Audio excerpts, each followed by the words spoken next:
We have been constantly been told that weight is within our control, that it should be easy. We should just be able to, it's just this eat less, move more concept. So when we get that in our brain and that's what we focus on, and we forget how complex we are as humans and how our body works and know that we aren't in control in our body, that's when things fall apart. Why we see people weight cycle or lose and then weight regain isn't because they failed at it. It's because their body put a mechanism to say, hey, I don't actually like losing weight. Now I'm gonna get my appetite system to make us more hungry, to want to eat more and slow down metabolism. If I know what to eat and what I'm supposed to do, why is it still so hard to lose weight? I've heard this question a lot. I know all of us here have heard this question a lot.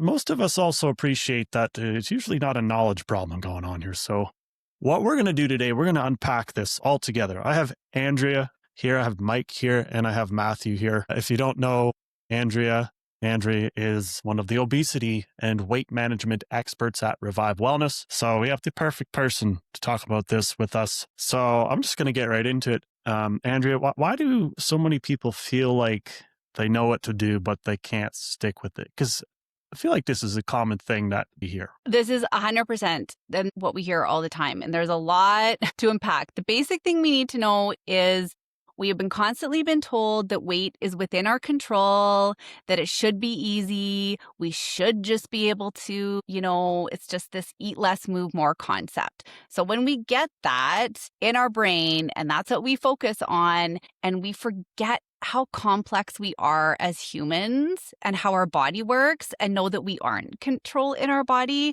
that's when things fall apart. It becomes, I know it, but like my body's not doing what I'm asking it to do. And we get this frustration, and then we rabbit hole and we just keep hitting, I'll just try harder next time. So this buildup of eat less, move more is constantly with us. That feeds why this is so hard. We think it should be easier. It's not. I feel like a potential misunderstanding of the way that the brain operates a little bit. What do you say?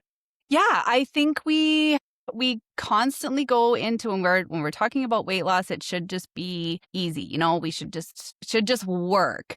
And we forget that actually a lot of the decisions that happen around food, around our behaviors are really based in the brain, which means if our brain is not functioning properly or doing what it's supposed to, some of our decisions get hard, right? Yeah, we know we're supposed to eat an apple, but look at that beautiful apple pie and it smells great and I'm hungry right now and I've had a long day and stressed. Nobody picks the apple. Like, newsflash. Just because we know we're supposed to pick it doesn't mean we're going to do it. The brain's going to outweigh that for you. Mike and Matthew, is this something that you've ever heard from your clients? Yeah, I think it's a generally common sentiment where people are wondering, why is this so hard? Why does it seem like this is harder for some people than others? Why do things feel this way when for other people it could be simpler, or when I theoretically know what I should do?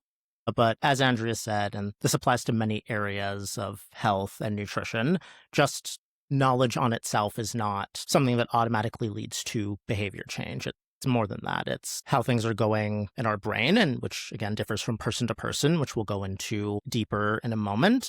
And it's just just how our day is, things around us. And also recognizing that our brains were not normally in the environments that we have now, where we have the type of food we have now, where we have the type of structure to our days that we have now. So we're fighting against quite difficult biological drives, which again are different from person to person, maybe more difficult for one person than another, not based on like some sort of personal problem or like personal failure. It's just how things differ from person to person. Yeah. And Matthew and Andrea both talked about some super important things there. And I think another thing or another factor that people don't necessarily consider or are even aware of is that our food environment, just the portions or the size of our plates, the size of our containers that our food comes in, how that affects our intake. Studies have shown people don't think that the size of our containers affect the intake. And yet, when they've done a study in movie theaters handing out bigger bags of popcorn compared to, smaller and medium bags of popcorn, inevitably the people with the largest containers ate more popcorn, even though they hadn't thought that would impact their decisions. So just all of these small environmental factors that can also add up and fight and trick our brain, we think have no impact or are unaware of the impact it has, all add up to making things harder. So a lot of things I like to say to my clients is that a lot of this stuff is simple. It seems simple, but simple doesn't mean it's easy. Yeah, and not just the portions as you noted, but just how the food tastes and feels. We didn't have such high palatability food hundreds of years ago. It just wasn't there yet. Where we now have more ultra processed food that is designed to be much tastier, much just more enjoyable for us, where we didn't have to really fight against that in the past, but it's now makes up more and more of the food that we have and more of the choices that we have, which makes it even harder. We have that knowledge of better options for our goals, but that doesn't make it easy, like you said. But accessibility, right? Like we talk about the food environment and how much it has changed, right? You can order anything very quickly and all of a sudden your meal can get to you by delivered on your doorstep to eat versus something like cutting celery and vegetables all of a sudden is like, well, I do not have time for that. But let me tell you, I can quickly push things in and get it delivered really quickly. We live in a very rushed society. Then if our food environment just explodes in that area. Yeah, the brain is an interesting thing. I know in the area that I work a lot in, people that have ADHD, this is a whole nother thing around that. It's a very fascinating area. Andrea, can you tell us a little bit about like the specific things that are going on in the brain, or some of the things? Probably don't have time to go through every single thing, but some of the things going on in the brain that add complexity to this conversation. Yeah. So when I'm talking with my clients, we're talking about, the appetite system, right? And we tend to think that the stomach must be in charge of why I'm full or why I'm not. And yes, we've got the basic, our stomach is involved, produces our ghrelin and leptin. Those are our appetite hormones. This is the body going, hey, I'm actually hungry, right? This is the physical growling, actual hunger feel.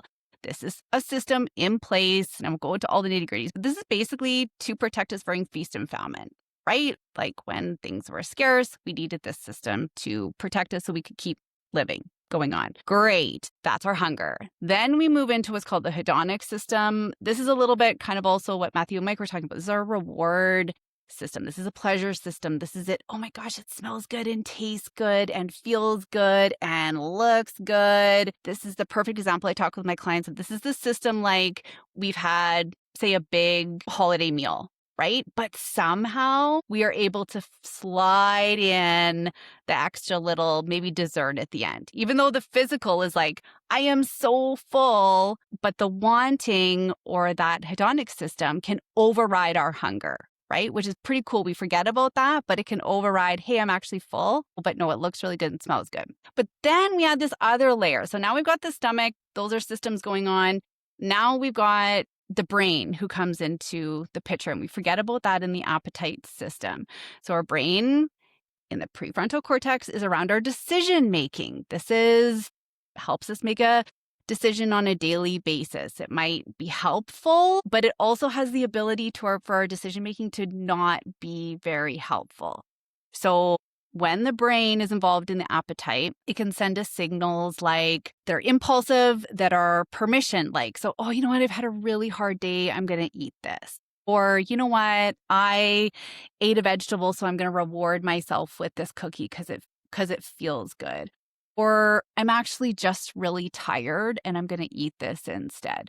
So when we have our brain acting like this in the decision aspect, we can override then the other two stomach appetite systems. If our brain is not, they'll sometimes say it's kind of asleep at the wheel. Like we say we're just automatic, right? If our brain is on automatic and it's not making any helpful decisions, it's going to go the easiest way path possible, which is I'm tired.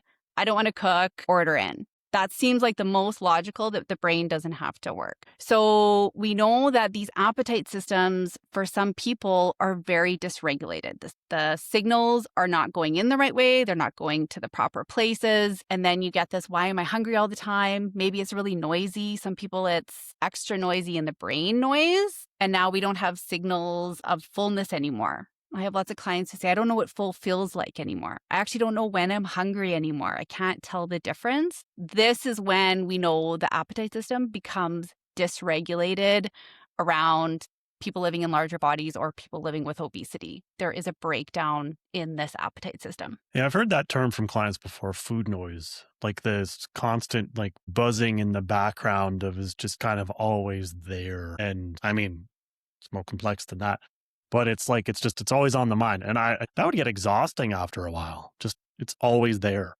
A lot of my clients will go, Andrea, like it's so noisy. I think about food all the time, right? So if we think about food all the time, we're having to constantly battle between should I not, it smells good. I want to eat it, but I shouldn't. Or, like that is exhausting for people to think about.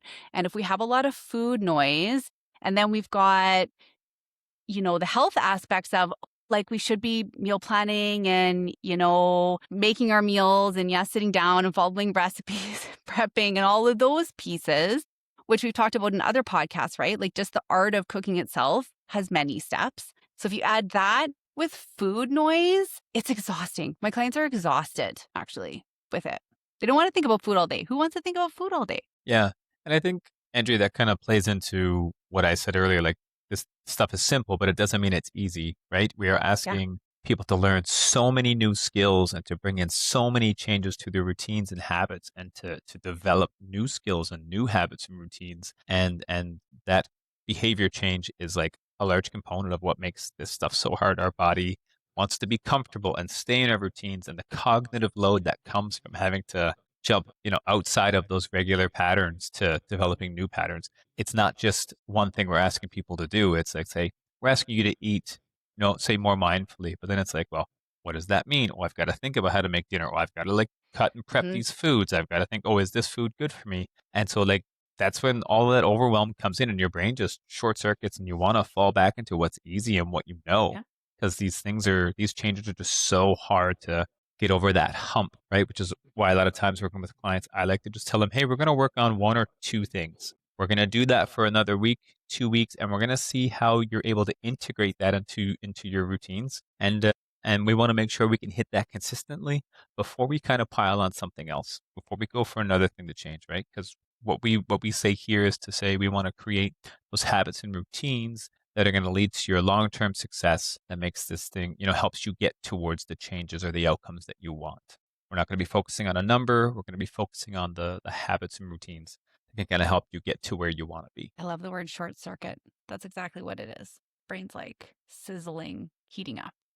Yeah, I would imagine it would be markedly more difficult to change a routine or a behavior or a habit or anything like that if you just have something going on in the background that's always just baseline there that you have to constantly kind of like if you were trying to do work at your desk, if you're a student or like just in a job and you just had somebody behind you over your shoulder that was just constantly whispering in your ear, like doing work would be very difficult. I don't know if that analogy is actually accurate. Listening to you both kind of spell it out, just kind of analogy came to mind. That is it. And they do know for people living with obesity or for people who have, when I say weight cycled, like regained and lost like multiple times, is when there is that breakdown in that appetite system, it actually does cause the food noise to be more. So some people have very high food noise, cloudiness, and then somebody also might not have that at all. Like they just have no signals. So that's where you'll hear, hey, I actually don't know if I'm hungry and I don't know if I'm full and I've lost that. So there is this kind of, for some people, a little bit of that and then a little bit of the noise. And then when Mike is talking about, oh, it's simple, but it's not easy, is the other things that impact that appetite system to become dysregulated are kind of the things that Matthew was talking about. Like we have stress. We know stress is also going to cause that ghrelin and leptin to go up because you know what? We got to fight dinosaurs in feast and famine time or whatever caveman time. That is meant to protect us, right? So when we're in stress or what the body perceives as stress, those hormones then are going to act up, causing more food noise. Lack of sleep is the body considers stress. Again, that has an impact on that appetite system. That causes more food noise. That causes the brain to go, I'm too tired.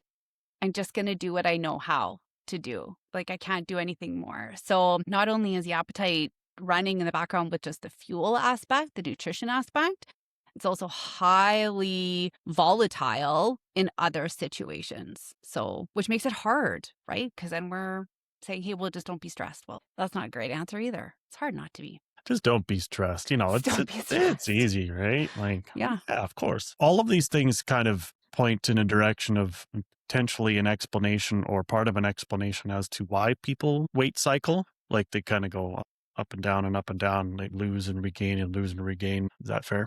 Yeah. Yeah. I mean, we can definitely have a whole episode just on that one itself, but we do Save that for know another time, I suppose. But what we do know is, and this is the piece I think is, we think we have all this control over our body, right? But we do forget that the body has mechanisms to survive. So what the higher level of that is that why we see people weight cycle or weight gain or lose and then weight regain. Is it because they failed at it? It's because their body put a mechanism to say, hey, I don't actually like losing weight. Now I'm going to get my appetite system to make us more hungry, to want to eat more and slow down metabolism. And then after a while, the body's going to go, I'm not going to let you lose anymore because I didn't like what that felt like. So we adapt. Right? We are creatures that adapt. Our body has these appetite systems to protect, to adapt, to survive, which aren't really in our control. Like they're biological mechanisms that have been around for a long time. They're there for a purpose. So newsflash, it's not like, oh, just do this and then override those systems. That's just not how we work. Yeah. And this process of metabolic adaptation is what's allowed us to still exist and go on as a species. This is needed for people and for humans in the past to defend weight, to stay alive, to have a drive to find and to consume food. And now those kind of processes are still there in the brain. It's just that the food environments are so different that the outcome is also different. So it's not some kind of like failure when that regain occurs or when we struggle to keep it off. It is a basic mechanism that we have historically needed more than we do today and is still just a part of our lives as humans. So where does one go with this then? There's a lot of uncontrollables, maybe. There's a lot of controllables, not easy. So what are the directions that folks can go with this? I just know speaking, like I kind of touched upon earlier, working with clients on these kinds of things, first my approach to like to figure out their why. Why is it you want to make a change? Because, if you're just doing it because somebody's telling you need to do it, or your doctor is saying you need to lose a bit of weight to say improve some kind of blood markers or other health measures, like why is it doesn't usually work with someone saying, my doctor told me I had to. It's like, well, is that motivating you?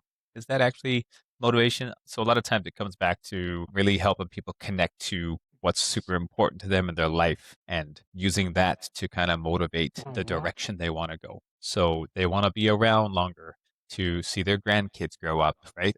Seeing a lot of that people when my elderly clients kind of come in, they want to be able to enjoy life more, right? It's to stay active and be able to do some of the things that they were still able to do as younger adults. So finding that why is like really a super important thing, because when, on this journey, they find it hard or come across struggles, it's helpful for them to kind of link back to that why and why this is so important for them to work on.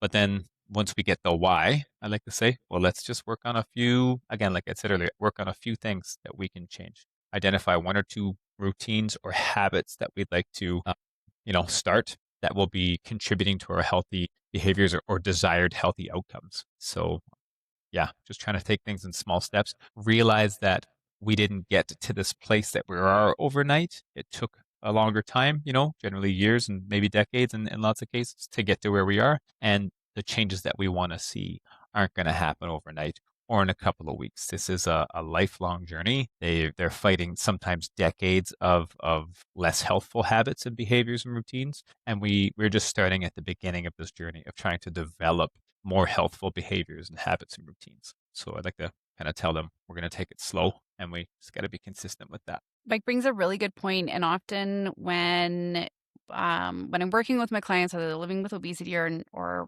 weight, as soon as we start to go, oh, these are things that are going in our body that aren't in our control. So let's talk about what is in our control. What are the things that we can do? And when we remove the separation of those two and take it out of, well, I can't change these, adaptations that are there to help me protect, but I can do the things that Mike is talking about, that all of a sudden puts it in a very different perspective, right? We're talking about what are we moving towards? What is important to me and my values that are not connected to the biology, right? We got to let that go so we can move on what is important and what we can do. And I find once my clients get that, it's a very different conversation, right? When we flip that narrative, what can I control? What is in my control? Wow, now we've just built empowerment and we can move that way. That lifestyle aspect is a piece for sure. And it feeds in other things. I do have clients who, okay, yeah, we still know all those things, but the brain is still really noisy. But I also don't know what to do about that. And this is where I think a lot of clients go like, now what? Like, I don't want to go, try another diet. And I don't want to try another move more strategy. And this is where we go, okay, so if we think back to the appetite system, can we try to move our brain? Yeah, we can. This is great where therapy comes in, right? Behavioral modifications, trying to improve self-talk, trying to do, what do I do when I get that, I talk about those like two little things on our shoulder, like they're either guiding us in a positive, you know what I'm talking about, right? Like the angel and the devil. The devil kind of thing, right? Like who are we going to listen to or who do we want to listen to? And how do we reframe that? So there's a lot of talk about, especially with the appetite system, is we can use cognitive behavioral therapy. That's one of the strategies. Maybe it's dealing with underlying. We know that people who struggle with weight, living with obesity, we could be looking at trauma. We could be looking at other mental health conditions that drive that. And that actually plays a really big part in that stress, that appetite, why we choose what we do. So all my clients, that's a recommendation usually of, if we're struggling, we've hit a wall and we don't know where to go. That is a fantastic, anytime we can work on the brain and proper mental health, huge aspect. Why it's in one of the pillars from Obesity Canada. The other two, I know we want to talk about is, we do know that the pillars for obesity management are still pharmacotherapy, so medication options, as well as bariatric surgery still being what's considered gold standard. So I like to talk about clients of, hey, you know what? Just like we approach other chronic conditions, we can look at lots of different things that could work for you or to explore. But we need to have the conversation first, right? What's going to work best for you? What do you want to try? Yeah. Yeah. And like with other conditions, it's also important to recognize that this kind of spectrum or range of treatment options are there for a reason. For some people, it might start on more simpler or less invasive types of interventions, ranging and then up to surgery. And recognizing that, again, just like other conditions, it's not, if we are needing those other treatment options that are further along that spectrum, it's not some sort of like personal or moral failing. Medication and surgery play a role in managing a range of different conditions at different times. And it is, again, just a matter of going through that range and recognizing when it's time for maybe the next one after we maybe haven't had success with the earlier options, and just going through that range in order, medically supervised in a way that is clinically recommended, and not kind of like moralizing it as you may see some people do, whether it be social media or people in personal life, and it's often people who haven't had a similar experience where they're kind of like, yeah, again, moralizing that decision or that kind of treatment option, but recognizing that sometimes these things are necessary. It's not some sort of failing. It's, again, working within some of those biological drives,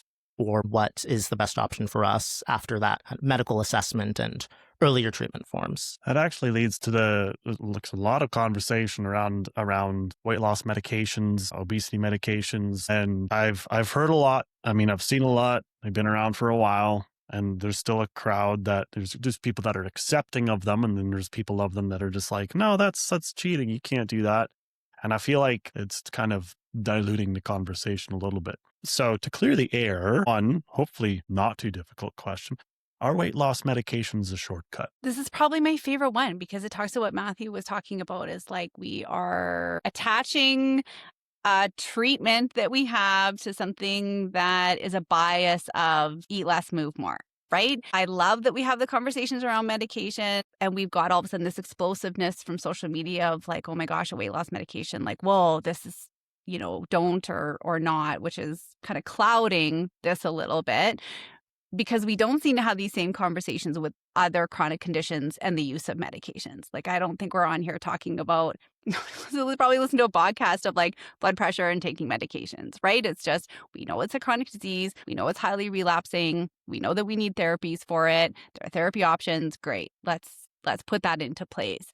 So medications are not a shortcut. They are a tool to help with a condition that is highly relapsing, highly chronic, that has the ability to improve health outcomes. So no, it is not a shortcut. When you look at it that way, why would you not want a treatment option for somebody that has a higher likelihood of success? Yeah. And I have seen this type of, discourse or moralizing in the realm of other chronic conditions. Some of the ones you mentioned there, like diabetes, high blood pressure, but it is absolutely a completely different level when it comes to obesity management, where people seem to view it more of a series of personal choices when there are analogies in that there are modifiable or non-modifiable risk factors where there are some things that maybe we can control, some things that we can't when it comes to any of these conditions or any chronic condition. But people seem to have a harder time recognizing that when it comes to obesity because maybe fewer people who have had to be the person making such a decision of treatment options there, whether it be moralizing obesity in itself or people with obesity themselves. It does seem to be treated differently, unfortunately, when things are actually quite similar and quite analogous. That speaks to a whole spectrum of just accessibility and making sure that clients are getting the best care and having the best discussions around their care. When you look at the Red Center, I believe the data coming from that is 77% of healthcare professionals carry a weight bias, meaning they're going into appointments already thinking I'm not going to prescribe it because maybe they're just not trying hard enough. Or, if they just keep trying, so in a way withholding treatment. And then if you've got that bias, and then you've got also now more alarming stuff coming from is 80, same center, same high piece is around people are experiencing bias from their support networks, from their family and friends as well. So they're also getting messages of don't do it, you should be able to try harder.